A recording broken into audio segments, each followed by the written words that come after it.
In this video, I'm going to teach you the basic principles of how to play the opening in chess. My goal is that after you finish watching this video, you'll be able to wing it in any opening. So let's get started. These four squares, d5, d4, e4, and e5, is what we call the center. The basic goal of the opening is to control the center, develop pieces, and get castled as quickly as possible. You want to develop all of your pieces, including the queen. You want to get rooks on open files, and you want to control space in the center. So the move pawn to e4 occupies the center with a pawn. So you've gained space. The reason you gain space in the center is that if you don't hold back the center or occupy the center, the opponent can advance the center on you and then kick back your pieces and ruin your development. So e4 is good. d4, of course, is also good. Even c4 is a move that kind of occupies the center, and even f4 is possible, although I wouldn't recommend it. So let's look at a basic opening. Let's start with e4. So our basic rule is going to be one or two pawn moves in the center. If our opponent allows it, we're going to put both pawns in the center to gain as much space as possible.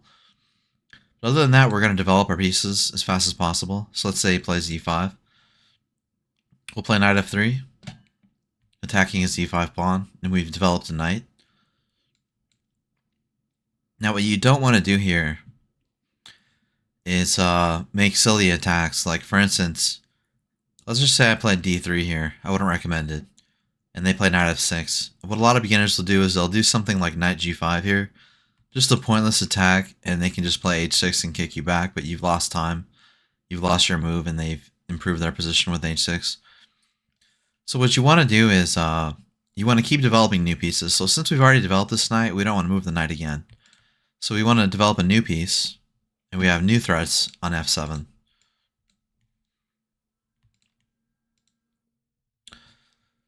So bishop c4, and let's say black plays knight f6. He's attacking our pawn, so we defend our pawn. And let's say he plays bishop c5. You see both sides are developing their pieces very quickly. And I'll show you how you can count tempos. A tempo is basically a unit of time in chess, and the goal is to increase your tempo count by 1 every move. So we have 1 for the knight, we have 2 for the pawns, and 1 for the bishop. So white basically has 4 tempos, and black has 1, 2, 3, 4. So you can see it's even. White can castle now, and that counts as a tempo. It gets a king to safety. You want to castle usually as soon as possible. There are situations where you'll delay castling, but for the most part, you pretty much want to castle as quickly as possible because it's dangerous to leave your king in the center when the opponent can open up files and squares around the center files and attack your king. So we castle, they castle, and here we can play c3 and try to expand in the center, or we can just develop pieces. We can try bishop g5. You want to find active squares for your pieces. It takes some experience to know what that is, but knights generally want to go on c3 and f3 or d2. But you want to move your knights towards the center. For instance, we could play knight c3 here. And you want to develop each piece with 1 move. So you'll see that we haven't moved any of these pieces twice. So we keep developing with 1 move. And so both sides, continue the opening. And so now you can see that we've developed all of our minor pieces. We've castled, and now we just have our queen left to develop. So you do want to develop your queen as well, which fulfills the role of connecting the rooks. And so now let's say that black plays this. Let's say we just take here. And now you can ask, where do you want to develop the queen? Well, you want the queen to be on an active square, and you want to develop the queen usually last because developing the queen too early allows it to be attacked by a lot of pieces, losing time. So in this position, what screams out to me is that I want to go queen to e1 to g3 or h4 because this is going to be an active position for the queen. But alternatively, we can just play something like queen e2 or queen d2. And we've connected our rooks. So why did we connect our rooks? Well, we want the rooks to be connected so they can do things like double on an open file. We have an open file here, and whenever you have an open file, it's natural to put rooks on the file, because rooks are long-range pieces that can operate on an open file. So we might want to try something like doubling our rooks, rook f2, and then bring this other rook to f1. But basically, we're out of the opening now. All the pieces are developed. Let's say black plays queen e8. You know, maybe we'll play, maybe we'll just play h3. And black plays queen g6. Now both sides are developed, so the opening's over. Now, one thing you want to do when you start an opening variation is you want to plan out your development route. For instance, you want to make sure both of these bishops get active. So if you think about it, if you start with something like pawn to d3, now this bishop can't get active. So it would have to go to e2. And this isn't a very active square. You can see it's blocked in by the pawn. Can't really do much over here. But on c4 it'd be great. On b5 it'd be great too. So what we have to do is we have to figure out where each of our bishop is going to go, and then move the pawns in accord to that. So our basic plan here is bishop c4 first, and then push the d pawn, freeing this bishop. So we see we got this bishop outside of the pawn chain. So let's give some more examples of how to play an opening. Let's play pawn to d4, queen's pawn. And every move we make will affect the center or develop a piece. So c4 is the queen's gambit. Gambit is when you sacrifice a pawn for development, even though in this variation it's not very difficult to get the pawn back. But let's say black plays pawn to e6, and then we develop a piece. Black develops a piece, we develop another piece. Say black develops a piece. Let's say we trade this pawn.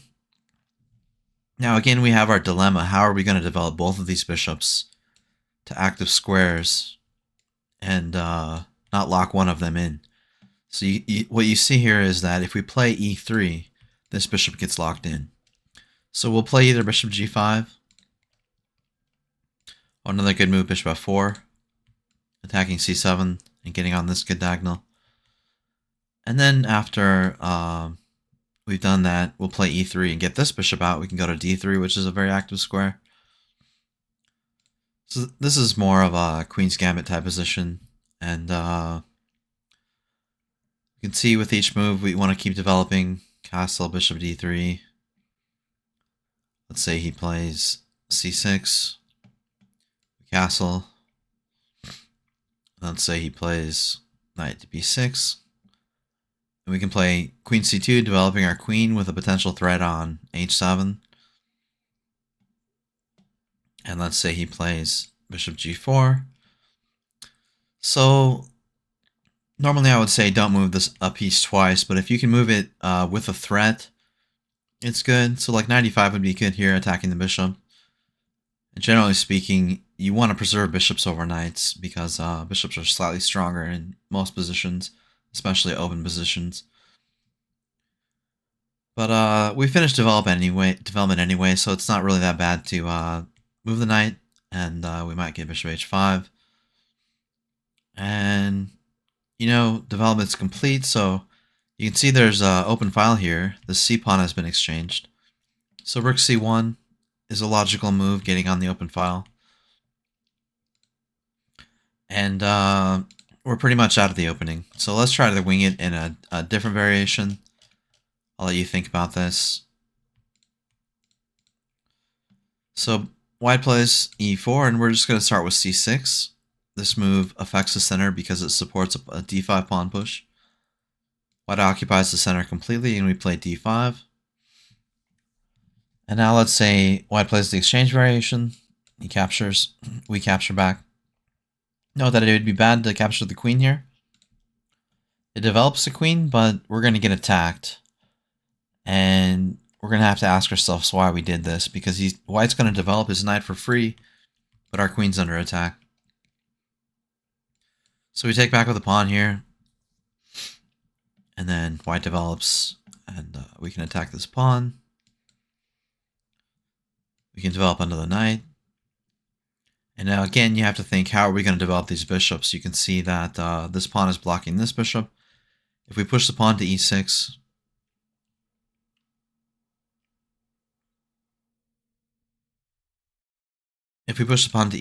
then we're going to lock in this bishop. So what we do here is we play bishop g4. This is the most active square in this position. Bishop f5 would be a good square too, but obviously we can't do that now because White's bishop is occupying that diagonal. So we can play bishop g4, and then it usually goes queen b7.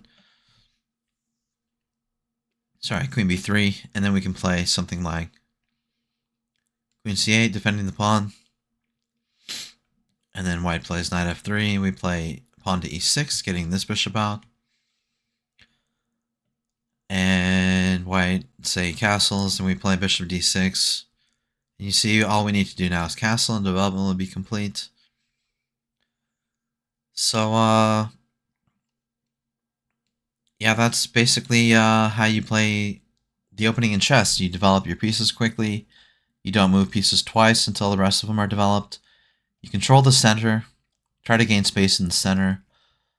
And if you're given the opportunity, gain more space. For instance, here White can play pawn to e5, gaining more space. And you want to develop your pieces. Ideally, you want to develop with threats. So, like here, knight f3 attacks the pawn. So black is forced to reply. So you want to keep developing with threats. You want to keep putting pressure on the opponent. It's going to take some experience to find out what the best active squares for your pieces are. But you don't want to, you don't want to do things that leave your pieces on bad squares. So another problem that a lot of beginners make is they kind of ruin their pawn structure when they start the opening. For instance, you'll see beginners do stuff like this. They'll just play like f3, h3. And you can see there's big holes here in their king side. So generally speaking, when you push your pawns forward, you don't want to leave holes behind. So for instance, if you play like f4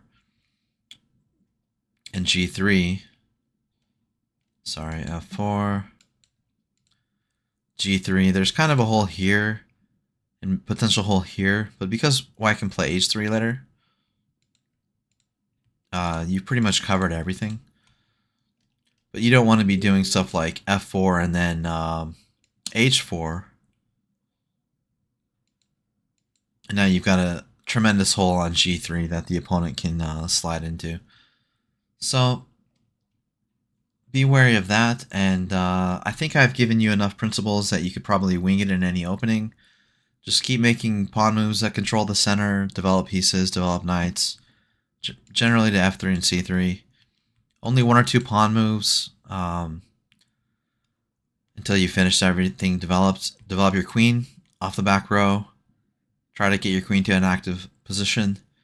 Castle as quickly as possible. And then start moving your rooks onto open files.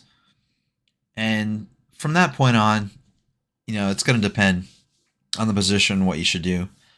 But basically, you want to keep improving pieces, find better squares for your pieces, reroute pieces to better squares, and perhaps advance a pawn flank or something depending on the position. I'll give you an example of that. Let's say we're playing that same opening we played before with the Queen's Gambit.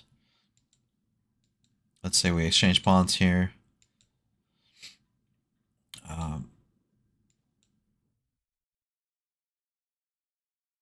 So I'm going to go ahead and continue this.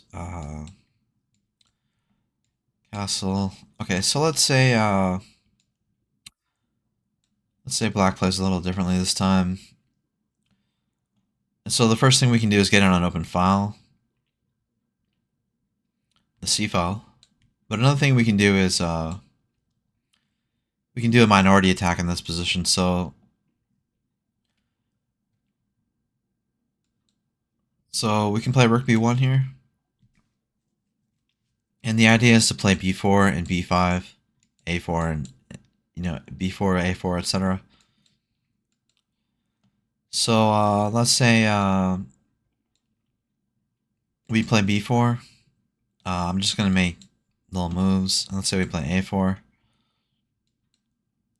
And then I'm going to get that queen off the c file, but yeah, c file.